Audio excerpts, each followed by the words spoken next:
Bukan wanita biasa. Dia sedikit mengacungkan cambuk ajaibnya. Pria itu menggunakan pedangnya untuk bertahan. Tapi ternyata pedang itu tiba-tiba menjadi lentur. Kali ini, dia akan kehilangan nyawanya. Karena pedang tidak lagi tajam, yang berarti dia sudah kehilangan kapasitas bertarungnya. Wanita itu menatapnya dengan dingin, dan membuat serangan pada tubuh pria itu. Hanya setelah satu cambuk, pria itu segera menjadi patung. Sudah jelas itu, dia bukan yang pertama menderita ini. Film fantasi 2021, The Last Warrior, Root of Evil. Mulai dari sekarang, pria muda ini yang sedang berbicara dengan seorang wanita kaya, benar-benar pembohong profesional. Hanya dengan menggunakan beberapa trik kecil, wanita kaya itu sudah diyakinkan bahwa dia bisa melihat masa depan. Persis seperti itu, pemuda ini menghasilkan banyak uang darinya, tapi mendapatkan uang benar-benar mudah? Tidak mungkin, karena dia membodohi begitu banyak orang. Banyak musuh sering mengejar Ivan. Saat ini, protagonis kita tidak tahu bahwa petualangannya akan segera dimulai. Saat Ivan keluar dari tempatnya, pemandangan yang dia lihat membuatnya merasa sangat tidak bisa percaya. Hal pertama yang dia lihat adalah hutan misterius yang luas. Tidak hanya itu, pria yang aneh ini tiba-tiba muncul tepat di belakangnya. Senyum pria itu sangat tidak normal. Dia bilang, "Aku sudah menunggu selama bertahun-tahun. Akhirnya kamu di sini. Kamu adalah prajurit terakhir di bumi. Takdir dunia ini ada di tanganmu." Setelah itu, dia dengan sungguh-sungguh memberi Ivan sebuah cincin. Pada saat itu, sebuah panah menusuk jantungnya. Pria itu tiba-tiba muncul, dan kemudian menghilang. Hanya ada sekelompok tentara yang tersisa. Menghadapi tentara bersenjata, Ivan harus menggunakan skill uniknya sekali lagi. Seperti itu, sangat jelas. Keterampilan uniknya tidak berguna setiap saat. Hanya dengan itu, Ivan dibawa ke raja tanpa alasan sama sekali. Tapi ketika raja tahu, cincin Ivan sama dengan miliknya, sikapnya langsung berubah, memanggilnya saudaranya. Ternyata Ivan adalah putra mantan raja. Raja memanggil ratu keluar, menuntutnya untuk menyiapkan kamar yang nyaman untuk Ivan. Apakah kamu pernah melihatnya? Yeah, dia wanita jahat di awal video ini. Apakah Ivan benar-benar mendapatkan kamar yang nyaman? Tidak mungkin. Ratu meminta penjaga untuk membawanya ke penjara. Ivan belum menemukan jawabannya. Adegan yang akan dia lihat akan sekali lagi membuatnya merasa tidak percaya. Dia melihat seorang pria yang keempat anggota tubuhnya terpisah. Mereka semua terperangkap di dalam balok es besar. Sangat aneh, pria itu masih hidup. Saat Ivan masih bingung, seorang gadis muda dan seorang wanita tua masuk ke penjara. Mereka dengan terampil memotong rantai dan memecahkan balok es. Bergabunglah dengan keempat dombanya lagi. Pria itu meregangkan anggota tubuhnya. Ternyata dia pernah ke sini, menunggu Ivan selama ribuan tahun. Mereka mengambil Ivan ke rumah yang memiliki dua kaki. Setelah banyak masalah, mereka akhirnya melarikan diri. Setelah lari malam, mereka akhirnya aman sekarang. Melihat Ivan tidak mau bekerja sama, Kashechei mengatakan yang sebenarnya. Mereka telah menemukan pedang ajaib. Hanya Ivan, yang memiliki kekuatan besar, bisa memimpin mereka untuk menemukan pedang ajaib yang kuat itu. Kashechei setuju dengan Ivan. Begitu mereka menemukan pedang ajaib, dia akan membantu Ivan untuk kembali ke dunia nyata. Di dalam perjalanan, mereka akan menemui banyak masalah. Kashechei memanggil seorang teman untuk meminta bantuan. Hanya seperti itu, mereka pergi ke hutan yang gelap. Mereka membiarkan Vasilisa duduk sendirian di tepi danau. Yang lain bersembunyi menunggunya. Seperti dugaan, tidak lama kemudian, makhluk aneh muncul. Makhluk itu menatap Vasilisa, dan dengan cepat berenang ke sisi itu. Makhluk hijau menatap dalam-dalam. Seorang gadis cantik yang sedang duduk di tepi danau, melihat tidak ada orang di sekitar. Dia dengan cepat berenang untuk mendekatinya. Ketika percaya bahwa gadis cantik itu adalah miliknya, seekor udang karang diam-diam naik di bahunya. Setelah mendengarkan laporannya, makhluk itu sangat kecewa. Dia menggunakan hidungnya untuk mencium sekitarnya. Ternyata gadis itu memiliki bau yang unik. Makhluk hijau tidak tahan. Makhluk itu sangat marah, mulai menyerangnya. Untungnya yang lain muncul tepat waktu, menghentikan makhluk itu dari kehilangan kendali. Ternyata itu teman Kashechei, dan juga Duyung, karena hanya dia yang bisa membantu mereka. pergi ke jalan kematian. Merman tidak mau bekerja sama. Mungkin karena dia tidak senang dengan Vasilisa. Baba Yaga sepertinya memikirkan ide yang brilian. Dia menuangkan setetes air biru ke apel yang berakar. Ajaibnya, apel berakar menjadi apel manis yang berair. Baba Yaga menggigitnya.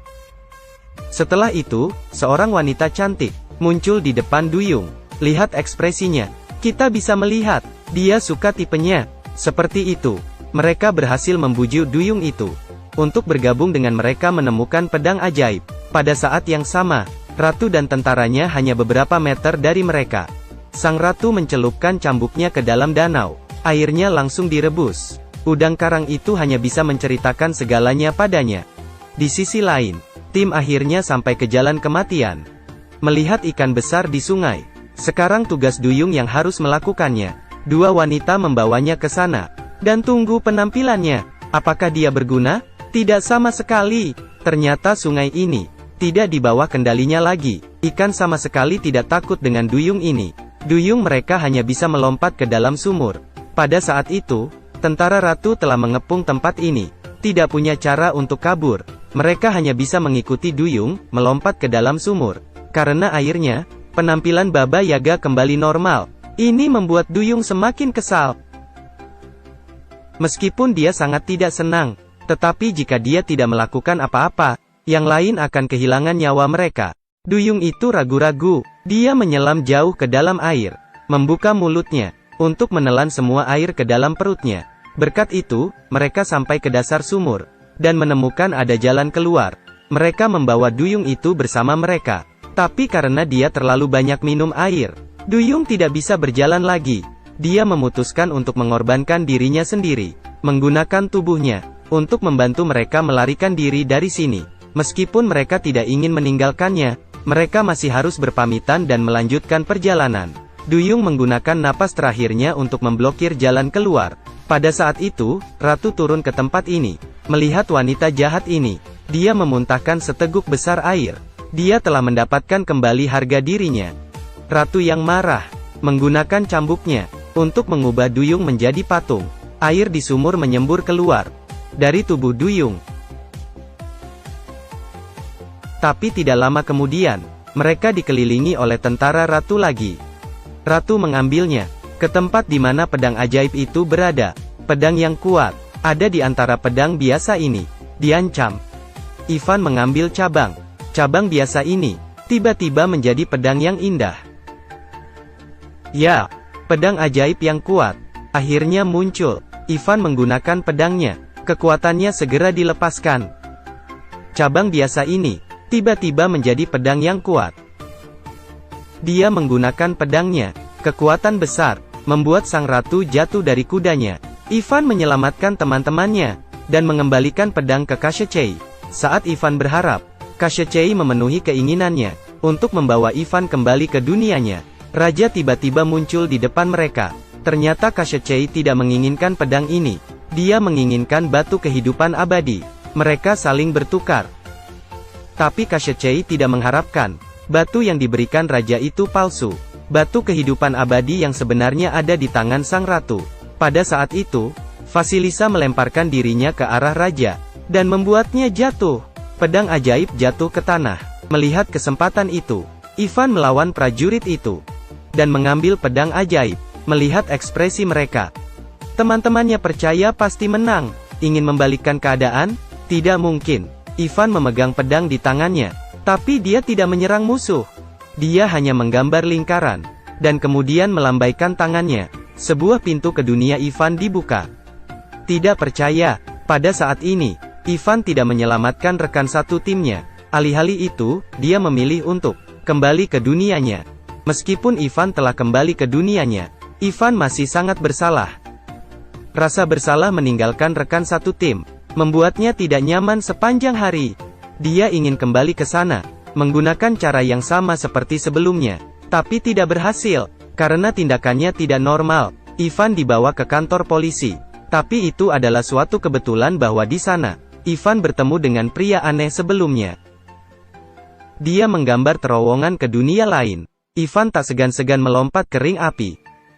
Pada saat yang sama, teman-temannya dibawa kembali ke kastil. Mereka akan kehilangan nyawa mereka. Raja dan ratu berpakaian bagus. Karena hari ini adalah hari yang penting. Saat ada gerhana matahari. Jika raja meletakkan batu di atas pedang, kekuatannya akan abadi. Sama seperti Koshchei. Tetapi pada saat itu, Ivan tiba-tiba muncul. Dia mengeluarkan pistol, berniat untuk menghentikan raja. Tapi raja tidak peduli sama sekali. Dia dengan hati-hati menempelkan batu dan pedang bersama-sama. Saat gerhana matahari, raja muncul di belakang Ivan. Pada saat itu, tidak ada jenis serangan yang dapat menyakitinya. Koshchei tahu bahwa raja sekarang abadi. Batu dan pedang dihubungkan bersama. Untuk mengurangi kapasitas bertarungnya, Ivan dengan cerdik membujuknya untuk meletakkan pedang ajaib itu. Lanjutkan pertempuran antara dua prajurit. Tapi kekuatan Ivan jauh lebih buruk daripada raja. Tidak lama kemudian, dia hampir dikalahkan. Selama perkelahian, raja dengan bangga mengatakan yang sebenarnya. Untuk mencuri tahta, raja dan ratu. Ternyata prajurit yang juga dikenal sebagai ayah Ivan mengubahnya menjadi patung batu. Cerita rakyat mengatakan bahwa hanya Ivan dapat mengontrol pedang ajaib. Tapi pada saat itu, prajurit terakhir kita diinjak di bawah kaki raja. Saat raja masih sombong, Koshchei berdiri di depan mereka, tangan memegang batu. Mereka berdua yakin bahwa batu ini terkait dengan kehidupan mereka. Setelah batu dihancurkan, mereka semua akan berubah menjadi debu. Tapi ketika raja melihatnya, pandangan tegas Koshchei, dia tahu bahwa dia dalam masalah. Koshchei melempar batu ke udara. Dia menggunakan pedang. Tidak ragu, ubah batu kehidupan abadi menjadi berkeping-keping. Setelah batu itu hilang, raja berubah menjadi debu, menghilang di udara. Pada saat yang sama, Koshchei juga berubah menjadi debu. Mereka binasa bersama. Melihat adegan ini, sang ratu melompat turun untuk bersembunyi. Setelah itu, semua orang yang berubah menjadi batu kembali hidup. Hari-hari yang damai kembali lagi. Film berakhir di sini. Jika kamu suka dengan video ini, ingat untuk mengikuti saya, karena video berikutnya akan sangat menarik.